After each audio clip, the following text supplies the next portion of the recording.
Families, இன்னைக்கு என்ன vlog பார்க்க இந்த ஆஃப் பண்ணிட்டு என்னவா இப்போ சமைக்கிற? ஹாய் மை ஃபேமிலிஸ், இன்னைக்கு என்ன vlog பார்க்க போறோம் அப்படின்னா ஒரு எப்படி சொல்றது ரெசிபி தான். ரெசிபி எதுக்குன்னா இன்னைக்கு வந்து ரக்ஷு நிரு வந்து சேலஞ்ச் பண்ண போறாங்க, மொட்டை மாடி சேலஞ்ச். இன்னைக்கு அதுக்கு தான் நம்ம வந்து ப்ரிப்பேர் பண்ணிட்டு இருக்கோம். அதுக்கு முன்னாடி வந்து என்கிட்ட கேள்வி கேட்டிருந்தீங்க, என்னன்னா அக்கா சிம்னியோட ரேட் எவ்வளோன்னு சொன்னீங்கன்னா எங்களுக்கு கொஞ்சம் யூஸ்ஃபுல்லா இருக்கும்னு சொல்லிட்டு அதில் ரேட் சொல்லியிருப்பேன். பட் நீங்க ஃபுல்லா வீடியோ பார்க்கலன்னு நினைக்கிறேன். பரவாயில்ல, இந்த வீடியோ ஃபர்ஸ்ட் எப்படி பார்ப்பீங்க. நம்ம வந்து பட்டர்ஃப்ளை தான் வாங்கியிருக்கோம். நம்மளுக்கு வந்து 6.5 kg வெயிட். இதோட ரேட் 12 சாரி 12.5 kg நம்மளுது, மன்னிச்சிருங்க. 12.5 kg நம்மளோட சிம்னி வெயிட். Butterfly company. இதோட ரேட் பார்த்தீங்கன்னா 16,500 ரூபாய் இதோட ரேட்டு. ஓகே, நம்ம 3 பர்னருங்கன்னா அதுக்கு தகுந்தது போட்டிருக்கோம். 2 பர்னர்னா அதுக்கு தகுந்தது இருக்கும். நம்மளுக்கு 3 பர்னர் 3 அடி லென்த் வரும். ஸோ அப்படியே இந்த பக்கம் வந்தீங்கன்னா பூரிஃபை வந்து கேட்டிருந்தீங்க. அது ஷார்ட்ஸ்லேயும் சரி பெரிய வீடியோவில் சரி கேட்டிருந்தீங்க. அக்கா இதோட ரேட்டு சொன்னீங்கன்னா எங்களுக்கு கொஞ்சம் யூஸ்ஃபுல்லாக இருக்கும், ப்ளீஸ் கொஞ்சம் சொல்லுங்க அப்படின்னு சொல்லிட்டு எனக்கு கமெண்ட் வந்தது. அவங்களுக்காக சொல்கிறேன். இதுவும் பார்த்தீங்கன்னா 16,000 ரூபாய் இதோட ரேட்டு. இதோட கெப்பாசிட்டி பார்த்தீங்கன்னா 9 லிட்டரு, 8 லிட்டரு, 9 லிட்டரு. இதோட 9 லிட்டர் கெப்பாசிட்டி. இதோட ஃபில்டர் பார்த்தீங்கன்னா நம்மளுக்கு 4 ஃபில்டர். நான் எடுக்க போனது 2 ஃபில்டர் எடுக்கணுங்கிற மைண்ட் செட்டில் போனேன். அதுக்கப்புறம் போனதுக்கப்புறம் தான் எனக்கு தோணுச்சு, ஏன் எடுக்கிறோம் நல்லா தான் எடுத்துடலாமே, ஒரு டைம் தான் எடுக்க போகிறோம், ஒவ்வொரு டைமும் மாற போகிறோம் அப்படிங்கிறனால நான் 4 ஃபில்டர் உள்ளதை எடுத்து வச்சுட்டேன். தண்ணி செம்மையாக சூப்பராக இருக்குது, எந்த பிரச்சனையும் கிடையாது. இதோட கெப்பாசிட்டி 9 லிட்டரு. தண்ணி ஸ்டோரேஜ் ஆகுதுன்னா 9 லிட்டர் தண்ணி வெளியே வரும். அந்த 9 லிட்டர் தண்ணி பிடிச்சி நம்ம செடிக்கோ பாத்திரங்களோ அதே மாதிரி 15 லிட்டர் ஃபில்டர் ஆகிக்கிட்டே இருக்கும். காலியாக ஃபில்டர் ஆகும், ஆகிட்டே இருக்கு. ஒரு நாளைக்கு நம்ம 70 லிட்டர் வரைக்கும் இந்த தண்ணி நம்ம இதில் எடுத்துக்கலாம். ஸோ இதுதான் நான் யூஸ் பண்ணுறது. ஆனால் எனக்கு வந்து நல்லா இருக்குது. நான் வந்து இது ஃபுல் டே நான் யூஸ் பண்ணல. எனக்கு ஒரு கேன் தண்ணி இருந்துச்சு, அதை காலி பண்ணிவிட்டு இன்றைக்கி தான் இங்கே யூஸ் பண்ணிகிட்டு இருக்கோம். பட் செம்மையாக இருக்குது. இப்போ பார்த்தீங்கன்னா அப்படியே இந்த பக்கம் வந்துடுங்க. அதுக்குள்ளே வந்து ஒரு ப்ரொமோஷனுக்கு கால் பண்ணி பேசிகிட்டு இருந்தாங்க. நான் அதுக்குள்ளே சாதம் வச்சுட்டு பாஸ்மதி அரிசியில் வந்து சாதம் வச்சுட்டேன். இந்த பக்கம் பார்த்தீங்கன்னா பன்னீர் வெட்டி வச்சுருக்கேன். குடமிளகா, கேப்சிகம், அதுக்கப்புறம் அது வந்து பீன்ஸு, கேரட்டு. என்னடா கேரட்டுக்குள்ளே வெள்ளையாக இருக்குன்னு பார்க்காதீங்க, பீட்ரூட். இந்த முட்டைக்கோஸ் வெட்டினோன்னா அது கொஞ்சம் அள்ளி வைக்கும் போது பெரிய கப்பில் வைக்கும், சின்ன கப்பில் வச்சுட்டேன். அதனால் கொஞ்சம் மிச்சம் இருந்துச்சு, இதில் போட்டேன். இதில் வந்து பார்த்திங்கன்னா கொஞ்சமாக காஷ்மீர் மிளகாத்தூள், சிக்கன் மிளகாத்தூள், அதுக்கப்புறம் கரம் மசாலா. இது 3மே இதில் காரத்துக்கு தகுந்த மாதிரி எடுத்து வச்சுருக்கேன். இந்த பக்கம் க்ரீன் சாஸ், இது soya sauce, red chilli sauce. இது வந்து இதோட ரேட் என்னன்னு பார்த்தீங்கன்னா 10 ரூபாயா, எவ்வளோ கண்ணு தெரிய மாட்டேங்குது, 20 ரூபா. இதோட ரேட் வந்து 20 ரூபா. சாஸ் வாங்கி சமைச்சு சாப்பிட்றவங்க பணக்காரங்களாம் கிடையாது, நடுத்தர மக்களும் ஏழை மக்களும் வாங்கி சாப்பிட்ற. நான்லாம் வந்து 1ஆம் நம்பர் ஏழை, சரியா? நான் வந்து சாஸ் வாங்கி திங்கிறனால, சாஸ் வாங்கி சோறு திங்கிறனால நான் பெரிய பணக்காரிங்களே எனக்கு வருது. பெரிய பணக்காரில் இல்லைங்க, நான் 1ஆம் நம்பர் கடங்காரி. நான் மாதம் 50,000 ரூபாய் கடன் கட்டிட்டு இருக்கேன். இதுவும் 20 ரூபா தான். சோயா சாஸ் இதுவும் 20 ரூபா தான். கிரீன் சில்லி சாஸ் இது மட்டும்தான் 25 ரூபா. சரி, யாராலையும் இது வாங்க முடியும், யாராலையும் சமைச்சு சாப்பிட முடியும். இப்போ நம்ம ரெசிபி பார்த்தோம்னா அவ்வளோட பேசணும்னா இப்போ இதெல்லாம் வந்து நான் ஒவ்வொரு ஸ்பூன் அளந்து எடுத்துக்கிறேன். அப்படியே ஊற்றும் போது நமக்கு சொல்லிக்கிட்டு இருக்கும் போது ஊற்றிட்டு போடாக்குன்னு. சோயா சாஸ் கொஞ்சம் அதிகமாக தான் ஆயிடுச்சு, வேஸ்ட்டாக போயிடுச்சு. ஏன்னா சோயா சாஸ் மட்டும் கொஞ்சம் கெட்டியாக இருக்கும், மீதி எல்லாமே கெட்டியாக இருக்கும். சரி, தண்ணியாட்டம் இருக்கும். மீதி அம்மாவுக்கு மாற்றி மாற்றி சொல்லுது. மீதி எல்லாமே வந்து கொஞ்சம் எப்படி சொல்கிறது கெட்டியாக இருக்கும். சோயா சாஸ் மட்டும்தான் தண்ணியாட்டம் இருக்கும். அப்புறம் இந்த பக்கம் மறந்துட்டு பார்த்தியா, 3 முட்டை இல்லாமல் எப்படி நம்ம வந்து முட்டை 6 ரூபா தான் எங்கள் ஏரியாவில். ஒரு சில கடையில் 5 ரூபா, ஒரு சில கடையில் 6 ரூபா. இன்றைக்கி நாங்கள் வந்து 6 ரூபான்னு வாங்கியிருக்கோம், ஏன்னா 5 ரூபா கடை பக்கம் நாங்கள் போகலை. இது ஒரு ஸ்பூனு. ரெசிபி ஒரு வீடியோ வரும், சேலஞ்ச் ஒரு வீடியோ வரும். இப்போ நம்ம வந்து ஸ்டார்ட் பண்ணிடலாம். இப்போ நான் சிம்னி ஆன் பண்ண வேண்டாம், ரெசிபி எடுக்கும்போது சவுண்ட் இதாக இருக்கும் இல்லையா? இன்னும் நல்லா பெரிய வடை சட்டியை வச்சுருக்கேன். வீட்டில் இரும்பு பாத்திரம் இருந்தால் கூட வச்சுக்கலாம். இரும்பு. இப்போ வந்து நம்ம தேவையான அளவு எண்ணெய் ஊற்றிக்கலாம். எண்ணெய் கொஞ்சம் எங்கள் அம்மா பாருங்க, வர ஹைஜீன் ஆகிட்டு வருது, என்னென்னமோ வாங்கி வச்சிருக்குது. பாப்பா வந்து கடாய் பாப்பா, வா பாப்பா.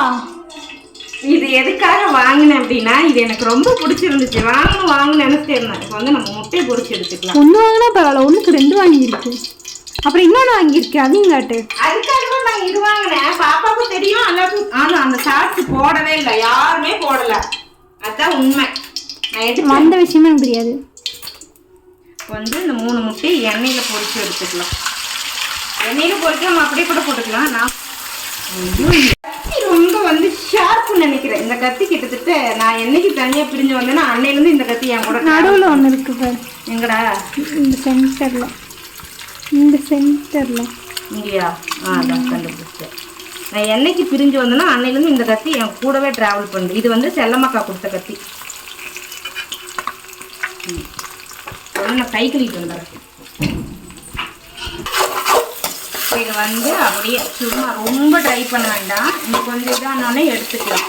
இதை நம்ம வந்து அப்புறம் கூட உடச்சி ஊற்றிருக்கலாம். ஆனால் இன்னைக்கு வந்து இந்த மாதிரி செய்யலாம். லாஸ்ட் டைம் உடச்சி ஊற்றி செஞ்சோம். இந்த டைம் பொரிச்சிட்டு அப்புறம் நம்ம செஞ்சுக்கலாம்ட்டு வலி தனியாக வச்சுக்கலாம். இப்போ அதுலேயே நம்ம வந்து எண்ணெய் ஊற்றிக்கலாம்.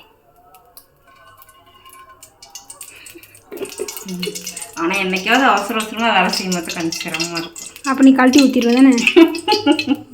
உன்னை பற்றி உங்களுக்கு தெரியுமா? எண்ணெய் காஞ்சிருச்சு. இது வந்து இது சேர்த்துக்கலாம். அது என்னது? Beans, carrot. இதை வதங்கிட்டு இருக்கும்போதே முட்டைக்கோஸ் உள்ளே போட்டுக்கலாம். வந்து கொஞ்சம் போல் உப்பு போட்டு நல்லா வதக்கலாம். வந்து வெட்டி வச்சுருக்க கேப்சிகம் உள்ள சேர்த்துக்கலாம். பொரிச்சு வச்சுருக்க முட்டையை உள்ளே சேர்த்துக்கலாம். கொஞ்சம் போல் இஞ்சி பூண்டு பேஸ்ட் சேர்த்துக்கலாம். நல்லா மிக்ஸ் பண்ணிக்கலாம். நம்ம போட்ட உப்பு இதுக்கு பத்தாது. இன்னும் கொஞ்சம் நம்ம தேவையான உப்பு சேர்த்து நல்லா மிக்ஸ் பண்ணிக்கலாம். நல்லா மிக்ஸ் பண்ணிவிட்டு நான் இன்னைக்கு வந்து பன்னீர் வந்து எண்ணெயில் பொரிக்காமல் நான் அப்படியே தான் உள்ளே சேர்த்திக்க போகிறேன். ஏமா பொரிக்கல? ஒரு நாள் பொரிக்காமல் செய்யலாம். அதுக்கு முட்டை பொரிச்சிருக்கேன். எங்கள் அம்மா ரொம்ப தெளிவுன்னு அப்படியே 2 விரட்டிக்கலாம். விரட்டிக்கலான்னு உங்க அதில் தப்பாக கேட்டால் நான் ஒன்றும்.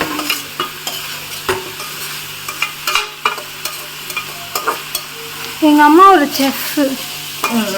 பேசாமல் அதுக்கு படிச்சுறேன். எனக்கும் ஆசையத்தான் இருக்குது. நான் படிக்காமலே சமைச்சிக்கிறேன்டா. கண்ணு பார்த்தா கை வேலை பார்த்துற அம்மாவுக்கு. நான் என்ன பண்ணேன்? சர்டிஃபிகேட் இருந்தால் யூஸ் ஆகும்ல. ஆமாம். நீ வந்துட்டு வாயால் சொல்கிறதுக்கு இங்கே மதிப்பு இல்லை. சர்டிஃபிகேட்டுக்கு தானே மதிப்பு. இப்போ வந்து நம்ம எடுத்துருக்க சாஸ் உள்ள சேர்த்திக்கலாம். ஒரு சிலர் வந்து ரைஸ் போட்ட பின்னாடி சேர்த்துப்பாங்க. நம்ம ரைஸ் போடுறதுக்கு முன்னாடி சேர்த்திக்கலாம். அப்போ தான் எல்லா காய்கறிலையும் நமக்கு வந்து போய் கலந்து வரும். பார்த்தீங்களா, நல்லா ஜூஸியாக இருக்குது. இப்போ இதில் வந்து ரைஸ் சேர்த்துக்கலாம். நம்ம இன்னொரு டைம் சொல்ல கட் பண்ணிட்டேன். சோறு இப்போ பாஸ்மதி அரிசி வந்து சோறு வடித்து வச்சுருக்கேன். அதை உள்ளே போட்டு நல்லா மிக்ஸ் பண்ணிக்கலாம். நல்லா அப்படியே மிக்ஸ் பண்ணிக்கலாம். பசிக்குது சீக்கிரம். அவ்வளோதான். எங்கள் அம்மா கூடிய சீக்கிரத்தில் ஒரு ஃபாஸ்ட் ஃபுட் கடை போட போகுது. ஃபாஸ்ட் ஃபுட், சில்லி, அப்புறம் வேறு என்ன கடை? டீ கடை. இதெல்லாம் எங்கள் அம்மா போட போகுது. பிரியாணி கடை, மெயின் பிரியாணி கடை தான். போடலாம். கடவுள் புண்ணியத்தில் அதுக்கான அறிவு கொடுக்கட்டும். ஒரு கடையை பிடிச்சிடலாமா? எல்லாத்தையும் போட்டுடலாமா? கண்டிப்பாக. ஆனால் நான் கொடுத்தா எல்லா கடையை விட கம்மியாக தான் கொடுப்பேன் ரேட்டு. அதுதான் கொடுப்பேன். ஒரு கடையை பிடிச்சிடலாம். அந்த மாதிரி நீயே பண்ணு. இது நீ பண்ணிட்டு போகலாம் அழகா. ரோட் சைடில் தான் சேஃப்டி இல்லை. ஒரு கடை பிடிச்சிட்டா சேஃப்டி தானே. அடுத்த வேலை அதை யோசி. அங்கேயே மசாலா வச்சும் இது பண்ணிக்கலாம், சேல் பண்ணிக்கலாம். ரைட். வந்து உப்பு செக் பண்ணிக்கலாம். உதிரியா பெப்பர் வேணால் பெப்பர் போட்டுக்கலாம். சேலஞ்ச் பண்ணுறதுனால பெப்பர் வேண்டாம். பார்த்துட்டு எரிய சோறு அள்ளி அதிகமாக வச்சோம். போய் சாப்பிட்லாம்.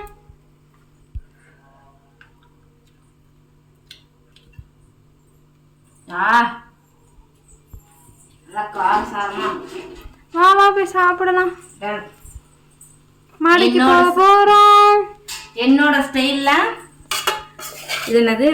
பன்னீர் ஃப்ரைட் ரைஸ் என்னோட ஸ்டைலில். நீங்களும் கண்டிப்பாக ட்ரை பண்ணி பாருங்கள். உங்களுக்கு யூஸ்ஃபுல்லாக இருக்கும். லஞ்ச் பாக்ஸ்க்கோ இல்லை ஆஃபீஸ்க்கோ இல்லை இந்த மாதிரி நைட் டயத்துக்கோ கண்டிப்பாக உங்களுக்கு யூஸ்ஃபுல்லாக இருக்கும். இது முழுக்க நானாக செஞ்சது. அதுக்கப்புறம் கமெண்ட் வரும், இது எந்த கடையில் வாங்கினீங்க சொல்லுங்க, கடையில் தானே வாங்கினீங்க அப்படின்ட்டு. சீரியஸ்லி இது வந்து முழுக்க நானாக சமைச்சது. சரி வா, பசிக்குது போகலாம். ஓகே, நீங்களும் ட்ரை பண்ணி பார்த்துட்டு எப்படி இருக்குன்னு கமெண்ட் பண்ணுங்க கீழே. அப்போ இதுலேயே சேலஞ்ச் வராத? சேலஞ்ச் பண்ணிக்கலாம்டா. சேலஞ்ச் வந்து எவ்வளோ நேரம் வருதுன்னு எனக்கு தெரியலையே. சரி ஓகே.